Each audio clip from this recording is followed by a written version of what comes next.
আসসালামু আলাইকুম, সকল শান্তি বর্ষিত হোক। মহান সৃষ্টিকর্তার গভীর শুকরিয়া আদায় করছি যে আমরা আমাদের বিশ্বাস মোবাইল ফোন ট্রেনিং ইনস্টিটিউটের চলমান ট্রেনিং কার্যক্রমগুলো খুব সুন্দরভাবে পরিচালনা করছি এবং যারা ইতিপূর্বে এই ইনস্টিটিউট জয়েন করেছেন তারা প্রত্যেকে যার যার লক্ষ্য অনুপাতে তারা স্বাবলম্বী হচ্ছেন এবং আমরাও আমাদের কাঙ্ক্ষিত লক্ষ্যে ধাপে ধাপে এগিয়ে যাচ্ছি। তো এই মুহূর্তে আমাদের ব্যাচ চলছে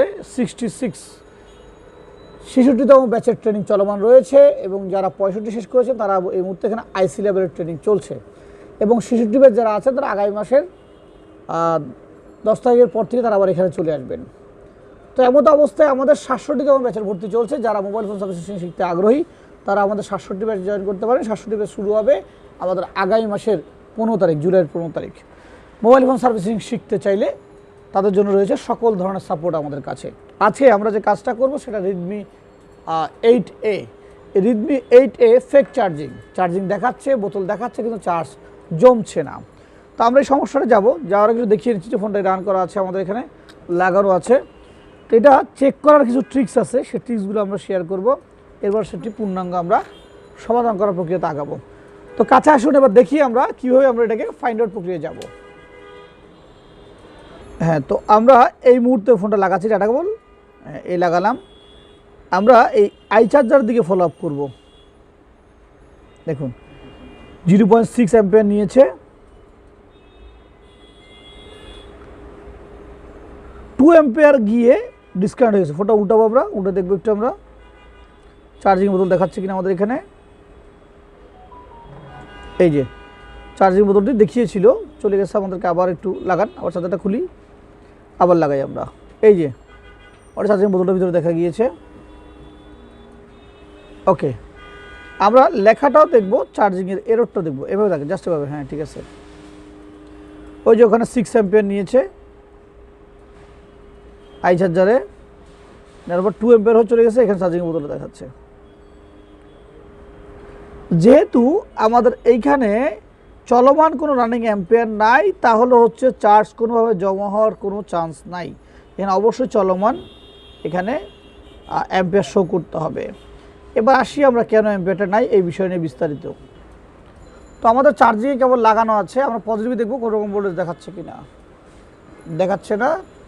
আর কোয়ালকাম এমনি পজিটিভ ভোল্টেজ দেখাবে না। আইডিতে একটা মিনিমাম 1 ভোল্ট সামথিং থাকার কথা এবং থার্মিস্টার থাকার কথা 2 পয়েন্ট সামথিং নাই। এখানে 600 সমান দেখাচ্ছে এবং আইডিতে কিছুই নাই। আচ্ছা, তো এমন অবস্থায় আমরা চার্জিংটা ইন হচ্ছে কিনা আমরা দেখবো আমরা। হ্যাঁ, চার্জিং ইন হচ্ছে, চার্জারটা ইন হচ্ছে, চার্জার ইন হচ্ছে। তো আপাতত এখানে আমাদের দুইটা যে বোল্ট থাকার কথা আইডিও থার্মিস্টার, এই বোল্টগুলো নাই। তো এই বোল্টগুলো কেন নাই, কী কারণে না থাকতে পারে সে বিষয় নিয়ে আমরা একটু ডিসকাস করব এবং আমরা এখানে একটু ডায়াগ্রামে যাব। আমরা এইখানে দেখছি যে পজিটিভ কানেকশানটি আমাদের, এই যে ব্যাটারির পজিটিভটি, ভিভের কানেকশানটি একদম সরাসরি পিএমআই আইসি হতে আউটপুট হয়ে উপরে চলে আসছে এবং আইডি এবং থার্মিস্টারও আসছে। এখানে আসলে খুব একটা যে মাঝখানে বাধা আছে তেমন নাই, সরাসরি উপরে এসে রেজিস্ট্যান্স এবং ডায়োড হয়ে উপরে চলে আসছে। এটুকু সবই ঠিক আছে, আপনার যার স্বাভাবিক রিডিংও আছে। তো যেহেতু কেবলটা একটা হয়ে আসছে, আপনাদের কাছে ডাউট পড়েছে ডিপি প্লাস এবং ডিপি মাইনাস। এই ডিপি প্লাস ডিপি মাইনাস তো কখনো কখনো কিছু পিকুলিয়ার প্রবলেম হয়ে যায় আসলে। তো আমার কাছে মনে হচ্ছে ডিপি প্লাস ডিপি মাইনাসটা একটু আমার কাছে সমস্যা মনে হচ্ছে। তাই স্বাভাবিকভাবে একটু রিডিংটা চেক করবো যে ডিপি প্লাস ডিপি মাইনাসের রিডিং কেমন আছে। এরপর যে আমরা ফলো আপ করব মিটারের দিকে। মিটারটাকে আমরা কন্টিনিউ মোডে দিয়ে রাখি, তাহলে যদি এটার স্বাভাবিক রিডিং আছে না বিপ মুডে আছে দেখব আমরা।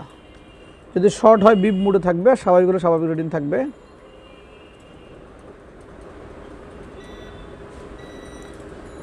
এই প্রান্তে ডিপি প্লাস এবং ডিপি মাইনাসটা হচ্ছে আমাদের এই প্রান্তে।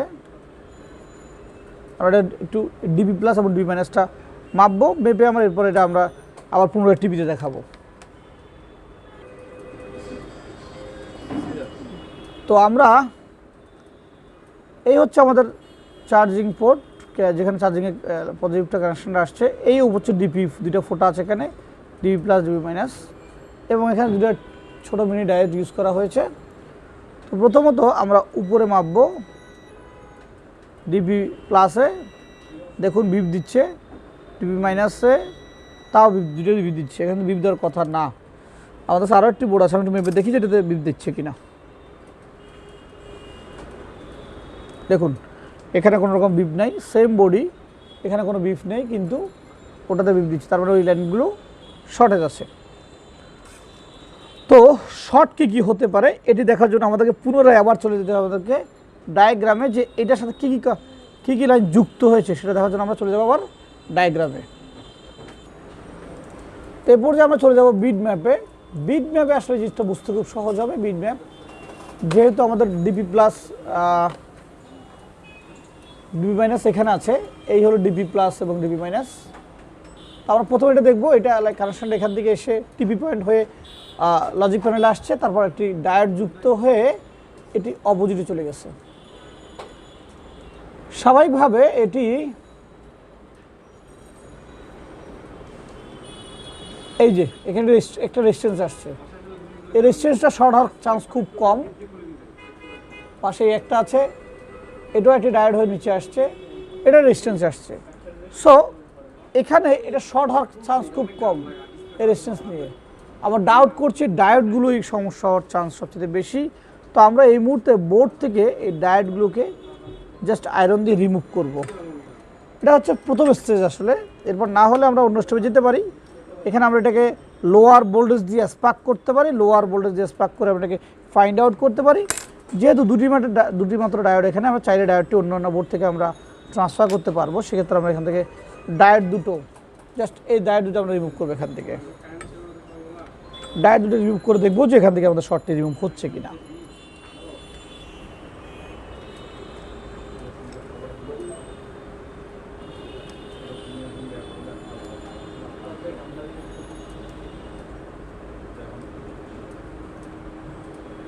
ডায়োড আমরা একটা রিমুভ করে ফেলেছি অলরেডি আয়রন দিয়ে, আর একটা করছি। একটু সমস্যা হচ্ছে কারণ বারবার মাইক্রোস্কোপ এবং ক্যামেরা চেঞ্জ করতে হচ্ছে আমাদের। তো এই যে ডায়োড যে দুটো ছিল দুটোই আমি রিমুভ করেছি, যেহেতু দুটোটাই আমাদের শর্ট দেখাচ্ছে। এ পর্যায়ে দেখবো যে আমাদের সেই পিনটি আর সেই শর্টটি আছে কিনা। যদি না থাকে তো ভালো কথা, থাকলে আমাদের অন্য স্টেপে আমরা যাব, তাতে কোনো অসুবিধা নেই। আমাদের একটি শর্ট চলে গেছে টিপি এম এ, টিপি প্লাসে মেবি শর্ট আছে। টিপি প্লাসটাই আমাদের একটু সোল্ডার করতে হবে। হয়তো ডায়োডটা রিমুভ করার সময় ওখানে কোনো জিনিস লেগেজ থেকে যেতে পারে, সেটা হতে পারে। একটু আমরা ফিনিশিং করে নিচ্ছি।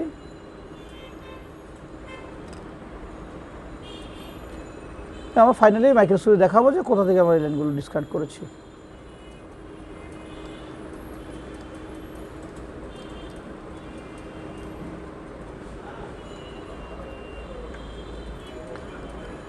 তো এই জাতীয় কাজগুলো করতে হলে আসলে ধীরে সুস্থে করতে হবে, আর তাড়াহুড়া করা যাবে না কোনো রকম। তাড়াহুড়া করতে গেলেই সমস্যা বেড়ে যেতে পারে।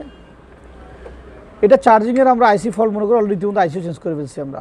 আইসি চেঞ্জ করার পরে আমরা ফার্স্ট মেথড আমরা আইসি চেঞ্জ করেছি, পরে না হওয়ার পরে আমরা স্টাডিতে নেমেছি আমরা। আই হোপ আমাদের শর্টটি গিয়েছে। তারপর দেখবো রিডিংটা আসতেছে কিনা ডায়েট মোডে। এটা আমাকে জানাবে রিডিংটা আসতেছে কিনা। কত? 935। এখন কত? ওকে, আমাদের দুটোতে শর্ট চলে গেছে। প্রথমটা সেকেন্ডটার ডায়োডটা হয়তো আমরা রিমুভ করার পর যত রিমুভ হয় নাই, কোনো কারণে লুজ কানেকশন ছিল। দুটো শর্টে আমাদের এখানে চলে গেছে এখন। তো এই পর্যায়ে আমরা সেই আমাদের যেই স্মার্ট চার্জার সেখানে চলে যাব। সেখানে চলে গিয়ে দেখবো যে চার্জটা ওখানে এখন হচ্ছে কিনা। এই ডাটা বোর্ডে লাগাচ্ছি আমরা। হ্যাঁ, লাগানোর পর ফোনটা সরিয়ে ফেলবো আমরা, দেখবো এখানে আমাদের চার্জারে কি বলে। দেখুন 1.6 ইতিমধ্যে দেখাচ্ছে, 2.0 নিয়ে 1.9 হয়ে গেছে। তখন কিন্তু 2.0 নিয়ে ডিসকানেক্ট হয়ে যাচ্ছিল, এখন কিন্তু 2.0 নিয়ে 1.9-এ স্টেবল আছে। ফোনটা উল্টাবো, চার্জিং দেখেন একটু আমাদেরকে। বোটটা ধরেন, বোটটা পড়ে যাবে। হ্যাঁ, এখন কিন্তু চার্জটা আমাদের স্টেবল আছে এখানে। ফোনটা একটু অন করে দেখাতে হবে, পাওয়ার সুইচটা ক্লিক করতে হবে, একটু টুজের দিয়ে স্পার্ক করতে হবে। টুজের নেন, নিয়ে এই যে 2 নম্বরটা স্পার্ক করেন, 2 নম্বরটায়। যেহেতু আমাদের ফোনটা এখন স্টেবল আছে, এম্পিয়ার 2.0 আছে, 1.9 দেখুন এখন এখানে এম্পিয়ার কন্টিনিউ আছে। সো এখন আশা করা যায় এটি অনায়াসে চার্জ জমা হবে।